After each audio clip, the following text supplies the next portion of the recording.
Magandang araw mga kasari-sari ko dyan. Kamusta na po kayo? Kamusta ang inyong negosyo? Kamusta ang inyong buhay-buhay? Mga kagaya kong masa na mga nasa ibaba. So ngayon itapik natin ha, hindi naman ito tungkol sa negosyo, pero syempre ito ay ginagawa natin araw-araw. At saka syempre malaki ang magiging tulong nito para kahit papano magkaroon tayo ng ipon mga kasari. So ano ba yung tinutukoy ko? So paano ba natin maiiwasan yung gumastos ng sobra-sobra sa ating kinikita? O kaya kung ikaw ay may tindahan, paano ka makakaipon kahit paunti-unti? Baka kasi ginagawa mo ito, ako ginagawa ko rin yun dati. Pero syempre, minsan pinag-iisipan ko rin ng maigi na yun nga, dahil sa marami na rin akong napanood na ganito, ibabahagi ko rin sa inyo kung bakit ko ba ginawa ito, para saan ba. So, ganun po. So mga kasari, dati talaga nung ako'y nag-umpisang nagtrabaho ng pagiging gwardiya, hindi ko naisip yung mag-ipon-ipon na yan. Parang wala sa akin yan kasi nakapokus ako dun sa anak ko sa pagpapaaral sa kanya. Kasi nga nasa private nung time na yun na nag-aaral yung anak ko, so wala akong naipon. Pero sa totoo lang, nung nagagwardya ako sa isang mall, malakas akong kumita. Pero wala akong naipon. Bakit nga ba? Kasi yung style ko, hindi ko rin siya dati alam. Siguro makalipas ang mga 6 years, ganun, bago ko lang napagtanto na may mali sa ginagawa ko. Kasi wala akong ipon kahit 5 duling. Pagamat wala akong ipon na pera, pero meron akong mga na-invest. Yun nga yung alahas. Pero parang kahit na may investment ka, syempre iba pa rin yung may ipon ka sa bangko na pang-emergency kung sakasakali na bigla kang mawalan ng trabaho or bigla kang magkasakit or ano yung mga emergency na mangyayari sa buhay mo, may mahuhugot ka. Ganun po. So, hindi ko siya naisip. So, ano ba yung mga mali ko na ngayon ko lang napagtanto, pero ngayon binago ko na gusto ko ring i-share sa inyo. Baka may mga kagaya ko rin na nagtatrabaho, hindi rin nila naiisip yun, di ba? So sa totoo lang, ako po ay walang bisyo. Hindi naman ako umiinom, hindi rin ako naninigarilyo, wala ako kahit. Ako yung siguro masasabing taong sinauna kasi hindi uso sa akin yung mga ganun. Hindi ako madaling impluwensyahan ng mga bisyo na mga inom-inom na yan. So ganun po mga kasari. Kaya lang, meron akong isang bisyo. O, di ba? Ang bisyo ko ay mahilig akong bumili ng mga damit. Mahilig akong mag-ipon ng mga gamit na kahit hindi ko kailangan. So, isa yun. Doon lang tayo mag-focus. Kasi nung ako ay maliit pa, syempre mahirap pa kami. Mahirap ang buhay namin.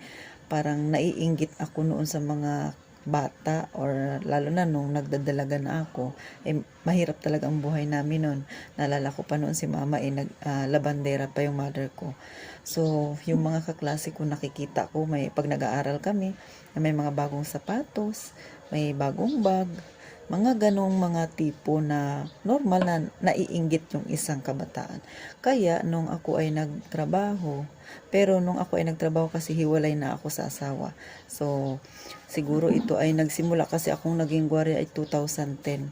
So, yun nga, nagtrabaho ako. Doon nakapokus yung aking attention sa gusto kong makabili ng mga bagay na wala ako noon. Kaya mahilig akong bumili ng mga t-shirt na yan, mga dress, mga sapatos. Sa totoo lang, kung alam niyo yung lagayan ng sapatos na patong-patong siya. So, 6 yun siya na magkakapatong. Pero dalawang sa 6 na layer, pero dalawa yung pwedeng ilagay sa isang layer na ganun. So, bali 12 lahat na pares ng sapatos. So, meron ako nun 12, bali 24 peraso. Ang laman nun ay mga sapatos at saka mga tsinelas. Akalaan nyo yun, ako lang isa, tapos marami akong sapatos, marami akong tsinelas. Pero syempre, hindi ko naman nagagamit kasi nga nasa trabaho ako. Ang lagi kong ginagamit yung wet look na sapatos kasi yun ang required sa amin sa trabaho. So nakita ninyo, nag-iipon ako ng mga bagay na oo, mahalaga siya, pero hindi mo siya masusuot, hindi mo siya magagamit. At take note, sa dinami-dami ng naipon ko na 24 piraso, syempre ma-expiration yun, yung mga sandals na yan, nabibili ko siya sa MSE kasi nagdi-dealer ako ng MSE, ng Abo na yan, ng Natasha. So, pag may nag-order sa akin ng sapatos, minsan may nakikita ako sa bagong katalog, ay maganda tong sandals na to, so bili din ako. So, yung sideline ko, imbis na ipunin ko, inapupunta sa luho ko na mga gamit. Wala akong bisyo na inom-inom, pero yung bisyo ko yun nga, yung bumibili ako ng mga gamit, which is hindi ko naman siya nagagamit. So akalain mo sa 24 piraso, i-times mo lang, sabihin na natin na sa 300 lang ang pinakamababa, pero hindi 300 ang presyo na, yung iba ay umabot ng 700 ang isa. Mga rubber shoes, di ba? Alam niyo naman ang presyo ng rubber shoes sa MSC o sa Natasha, mga panahon na yun. Tsaka mga sandals, may tag 700, 600, so ganun. I-times mo ng 24 yun. So, kung inipon ko yun, edi ang laki na sana ng savings ko, mga kasari. See, di ba? Ngayon ko lang siya napagtanto. Sana may naipon pala ako noon. Pero hindi ko siya naisip noon. Kasi nga yung nalagi kong nalalagay sa isip ko ay gusto kong bumili noon. Kasi parang napufulfill yung aking yung aking pangarap na noon ay wala ako noon. Tapos ngayon nagkakaroon ako. Parang pakiramdam ko ay bumabalik ako sa mga panahong bata pa ako. Ganun, mga kasari. Pero mali pala yun. Kasi nga, imbis na ipunin ko, binili ko ng mga ganun. Dalawa lang naman ang paa ko. Hindi ko naman masusuot lahat yun, di ba? So, ito ay real talk. Sinasabi ko to sa inyo, mga kasari, kasi ayaw ko nagayahin ninyo yung mindset ko. Pero, noon yun. Ngayon kasi, syempre, iba na yung mindset ko. Simula nung na-assign ako ng mining, tapos doon ko nakita yung kahirapan. Sa totoo lang, doon sa mining kasi medyo bundok-bundok siya. Marami ring mga tao doon. Pero hindi uso doon yung mga mall. Walang ganun doon. Ang makikita mo ay mga tiyanggi-tiyanggi. Tapos may maliit na mga tindahan na mabibilihan mo rin ng mga personal mong gamit. Ganun, mga gamit sa bahay. Ganun. Tapos doon mo makikita na napakasimple lang pala ng buhay. Hindi mo kailangan bumili ng ganun. Siyempre, nung nandoon ako nagtatrabaho sa mining, nangungupahan ako doon. So, sa kwarto ko ay maliit lang. Parang 1/4 lang yung upa ko doon. Kasama na yung tubig doon, libre. So, ilaw lang yung binabayaran ko. Hindi ako pwedeng magparami ng gamit doon. Kasi nga, maliit lang yung kwarto na inupahan ko, yung bahay. May sariling kusina, tapos may kwarto siyang maliit. Pero kwarto lang siya, kasi lang na-divide siya. So, parang mayroon siya sariling kusina. Ganun, mga kasari. Ngayon, doon mahirap ang signal. Pero ang medyo malakas doon yung Globe tsaka TM. So doon ako bumibili pa ako ng load noon para maka-YouTube, makapanood sa YouTube, maka-Facebook, lalo na pag panggabi yung duty ko, bawal matulog doon. Pag nahuli ka, may suspension ka. So yun ang nagiging libangan namin doon, nanonood ng YouTube. Doon ko napanood yung kay Sir Chinkitan. So, na-encourage ako. Doon ko napanood yung paano ba mag-ipon, ganyan-ganyan. So, pumasok lahat sa isip ko yung mga ginagawa ko nung nagtatrabaho pa akong gwardiya doon sa mall. Kasi nga, nung time na napanood ko na si Sir Chinky, nasa Ryutuba na ako noon, nasa mining na ako. Pero nung nasa mall pa ako nagtatrabaho, maraming tukso. Alam niyo naman ang mall, laging may sale, diba? Kaya, nung nandun ako sa mining, doon ko napaisip ako na napakasimple lang ng buhay. Tapos hindi ko naman pala kailangan bumili ng maraming mga bagay na mga ganyan na hindi ko naman talaga kailangan kasi hindi ko naman siya masusuot. Sa totoo lang, yung mga pinabibili ko ng gano'n na 24 pieces na sapatos kasama at saka mga sandals, mag-assorted na yun. Nung pumunta ako ng Ryutuba, hindi ko naman nabitbit yun lahat. Ang nabitbit ko ay 3 peraso lang. 2 sandals at saka isang tsinelas. Tapos yung aking pang duty na wet look. So hindi ko siya nagamit. At ito pa, na ilang taon ako naging gwardiya sa mall. 5 taon at kalahati. Yung mga pinambili ko na yun, hindi ko nasuot, nag-expire. So nagtutuklap-tuklap siya.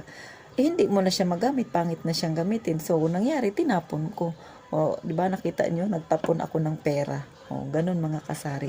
Kaya isa sa mga pangit na bisyo yung ganun pala, nag-iipon ka. Okay lang sana kung mayaman ako. Hindi ako mayaman, 'di ba? Sabi ko nga, nasa masa lang tayo. So ngayon ko nakita yung pagkakamali ko nung napunta na ako ng YouTube, nakita ko yun na mali pala yung ginagawa ko.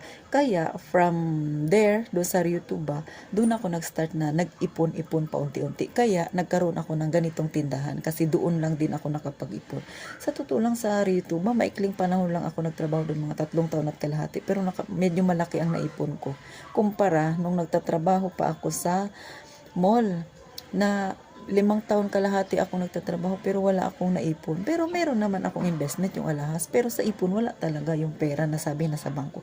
Wala, hindi siya pumasok sa akin. Kasi nga yung sideline ko ay napunta lang doon sa mga luho ko. Ngayon naisip ko, sabi ko parang sana noon ko pa siya naisip, di ba? Sana noon pa ako nag-ipon, di sana may malaking pera na ako, di sana napatayuan ko na yung lupa ko sa taas. So, parang nagsisi ako.